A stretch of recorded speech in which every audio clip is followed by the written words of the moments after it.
When I walked into the courtroom, my parents rolled their eyes. They thought I'd stay silent. But when the judge spoke, their smiles vanished forever.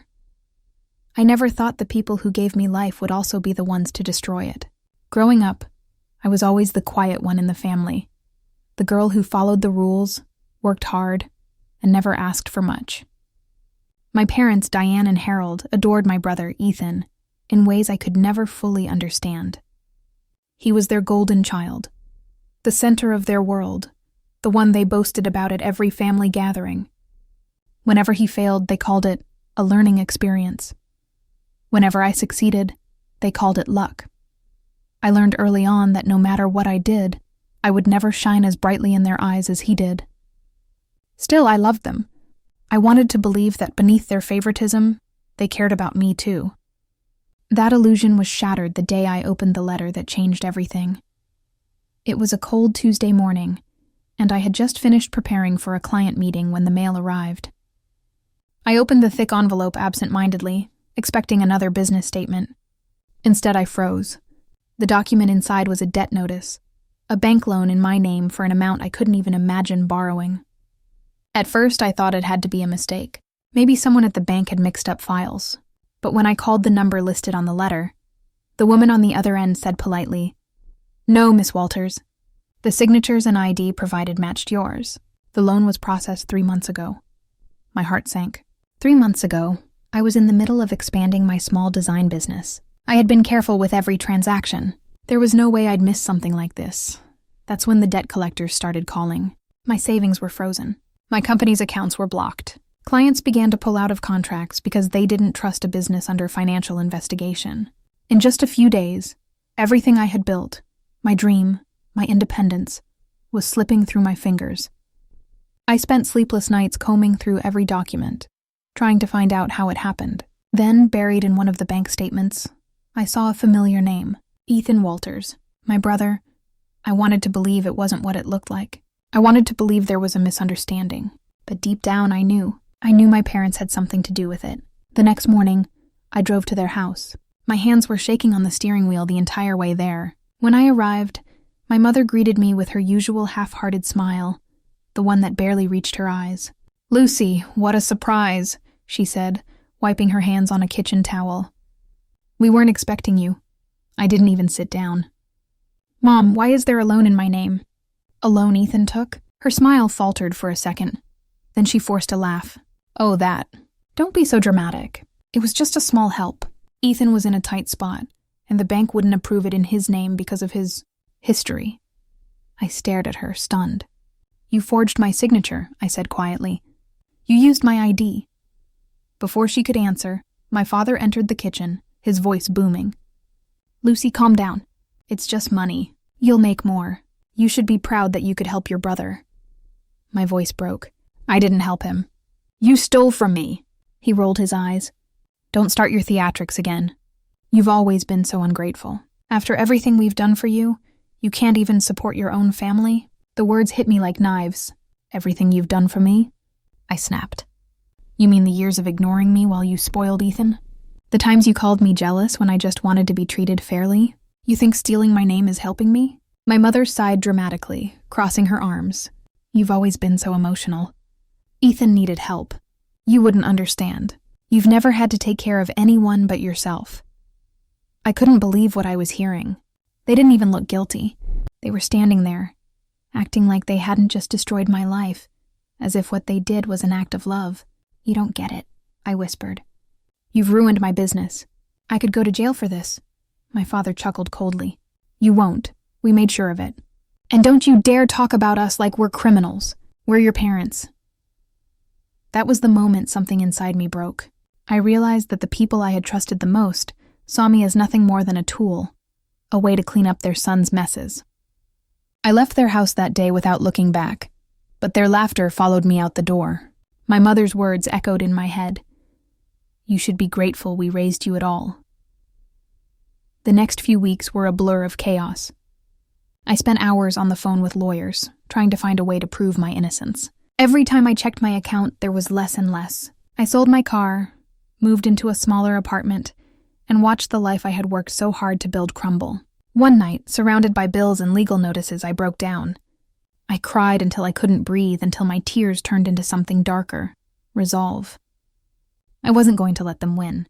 I started gathering evidence: bank records, emails, anything that showed my parents had access to my information. I went back to the bank and requested security footage from the day the loan was signed. It took weeks, but when the footage arrived, I nearly dropped the USB drive. There on the screen was my father, walking into the bank, handing over documents, signing papers. My papers. My heart raced. This was it. Proof. That night, I called a lawyer named Mrs. Parker, who specialized in family fraud cases. When I told her my story, she was silent for a moment before saying, "Miss Walters, what your parents did is a crime. We can fight this." Hearing those words felt like a lifeline. For the first time in months, I felt a spark of hope. As I prepared for the court case, I knew my parents would never expect it. They thought I was weak, emotional, and incapable of standing up for myself. But they were about to see a different side of me. The side that they created when they betrayed me. The day I filed the lawsuit, I looked at my reflection in the mirror and whispered, "You took everything from me. Now, I'll take back my name." And in that moment, I wasn't the quiet, overlooked daughter anymore. I was the woman they had underestimated, ready to face them, ready to fight, ready to make them see that their laughter would be the last thing they'd remember before the judge spoke. The day of the hearing arrived like a storm I'd been preparing for all my life. My hands trembled as I held the file that contained every shred of proof. Documents, statements, the security footage of my father at the bank. My lawyer, Mrs. Parker, walked beside me with a calm determination that I tried to borrow. The courtroom was cold, its silence sharp, echoing every footstep I took as I entered. On the other side sat my parents and Ethan, perfectly composed, dressed as if this were some family gathering instead of a fraud trial. When my mother saw me, she smirked and whispered something to my father, who rolled his eyes. Ethan chuckled under his breath. The three of them looked so comfortable, as though they had already decided the outcome. I wanted to shrink under their stares, but then I remembered every night I had spent crying over the destruction they caused, and I stood taller. I wasn't their daughter in this room. I was the victim seeking justice. The judge entered, a tall man in his 60s with piercing blue eyes that seemed to see through lies before they were spoken. The bailiff's voice rang out, "All rise," and everyone stood. When we were seated again, my heart was pounding so loudly that I could barely hear the clerk read out the case title, The State vs. Harold and Diane Walters. Hearing my parents' names called as defendants sent a strange chill through me. A part of me still couldn't believe this was happening. That I was sitting in a courtroom, testifying against the people who had raised me. Mrs. Parker leaned over and whispered, "Remember, stay calm. Let the facts speak for you." I nodded, my throat dry. The opposing attorney, a man my father had likely paid handsomely, stood first. He painted a picture of a misunderstanding, a family dispute blown out of proportion. He said my parents had only been helping me with financial management and that I had overreacted due to stress. My father even had the nerve to chuckle softly, as though amused by the absurdity of it all. When the judge turned his gaze to me, I took a deep breath. Mrs. Parker stood, her tone measured but powerful. "Your Honor, my client did not overreact. She was the victim of identity theft, orchestrated by her own parents. We have irrefutable evidence that proves this." She began by showing the court the bank loan documents, my signature forged, my ID photocopied, my personal information used without consent. Then she presented the signature verification report, which confirmed the handwriting wasn't mine.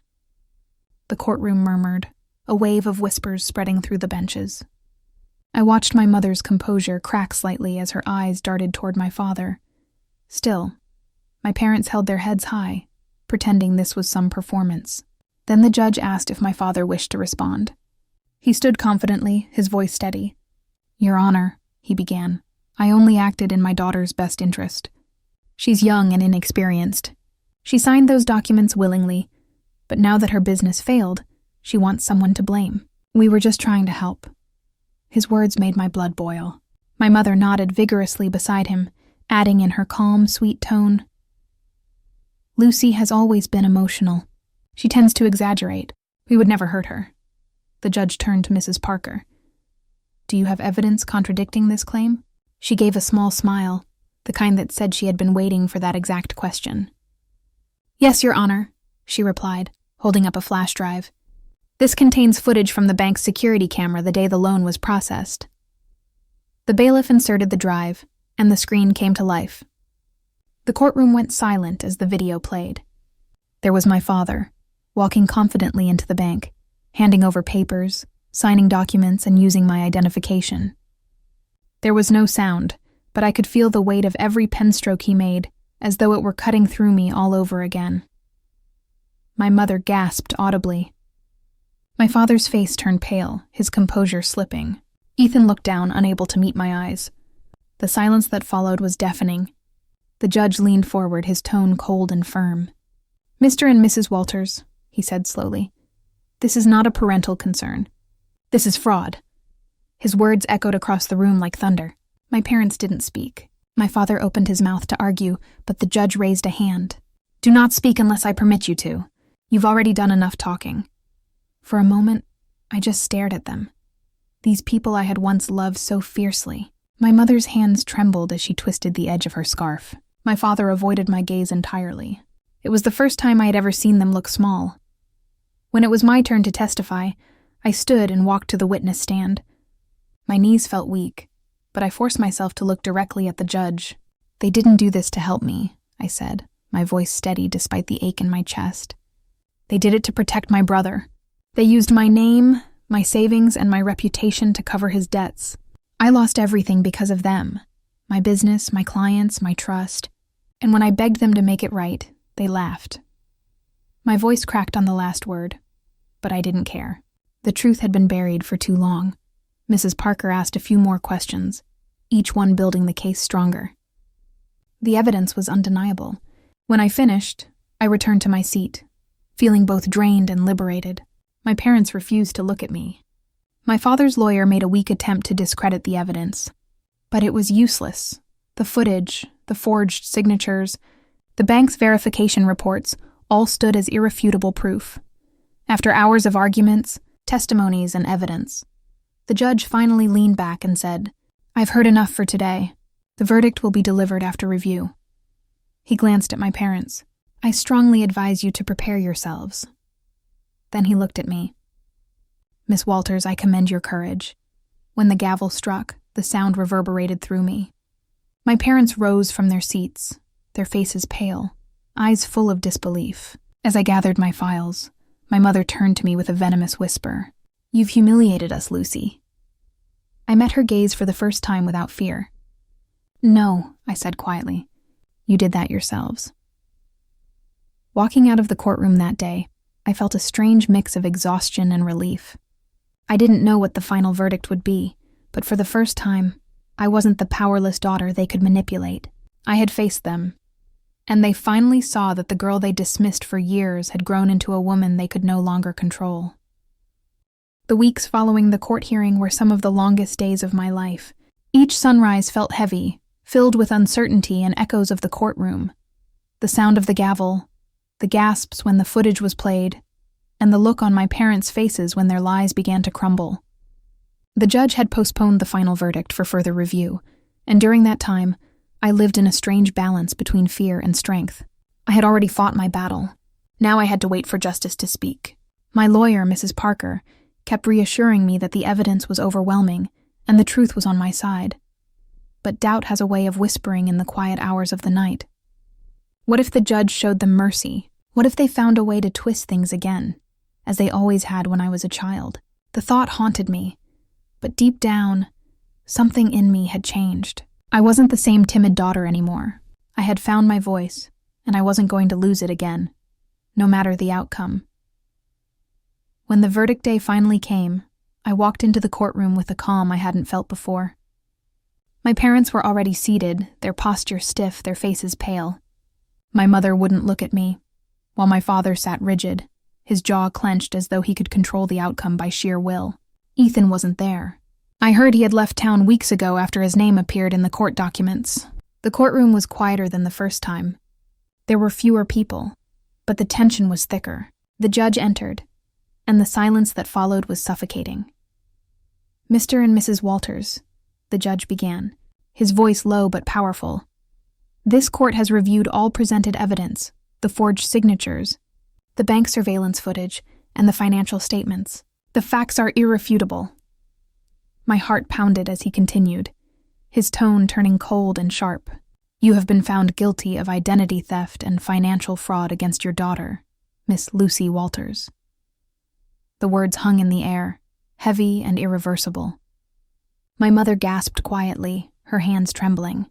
My father's face drained of color, his eyes darting toward me for the first time. There was no arrogance left in them, only disbelief and fear. The judge wasn't finished. "You are hereby ordered to repay the full amount of the fraudulent loan, including all damages caused to your daughter's business and personal reputation.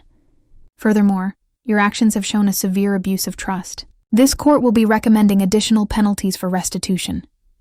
His gavel came down with a sharp crack that echoed through my bones. It was over. The laughter they once directed at me, the mockery, the disbelief. It all ended in that single moment. I didn't cry. I thought I would, but instead, I just sat there in silence, absorbing the reality. My parents, the people who had raised me, who had mocked my pain and dismissed my worth, were now convicted criminals. As they were escorted out, my mother turned to me with tears streaming down her face. "You've ruined us," she whispered. But her words didn't sting. I looked back at her calmly and said, "No, Mom. You ruined yourself." The weeks that followed the verdict were surreal. The story made its way into the local news. Headlines read, "Parents convicted after defrauding daughter." At first, I hated seeing my family name in the papers. But as the days passed, I realized that the story wasn't about shame anymore. It was about truth. The same neighbors who once praised my parents for their perfect family now whispered behind their backs. The same relatives who ignored my calls started reaching out, apologizing for believing their lies. The entire town saw the truth that had been hidden for years. That beneath my parents' polished smiles was a greed that cared for no one but themselves. Their house was seized to cover the repayment. Ethan, who had vanished after the trial, lost the remaining sponsors who funded his reckless gambling habits. The proud Walters family name, once a badge of superiority, had become a warning tale about betrayal and consequence. But the real victory for me wasn't their downfall. It was something quieter, deeper. The peace that came from knowing I had reclaimed what they took from me. I began rebuilding my business, slowly but steadily. Old clients returned, apologizing for doubting me. New ones came after reading about my story and admiring my resilience. I signed every document personally, checking every line twice, feeling the power of my name with every signature. One afternoon, about a month after the verdict, I received a letter. The handwriting was shaky but familiar. It was from my mother. For a moment, I considered throwing it away, but curiosity got the better of me. The letter was brief. "Lucy, we didn't think you'd actually take us to court. You've humiliated us in front of everyone, but maybe we deserved it. I don't expect forgiveness, but I hope one day you'll remember that we did love you, in our own way."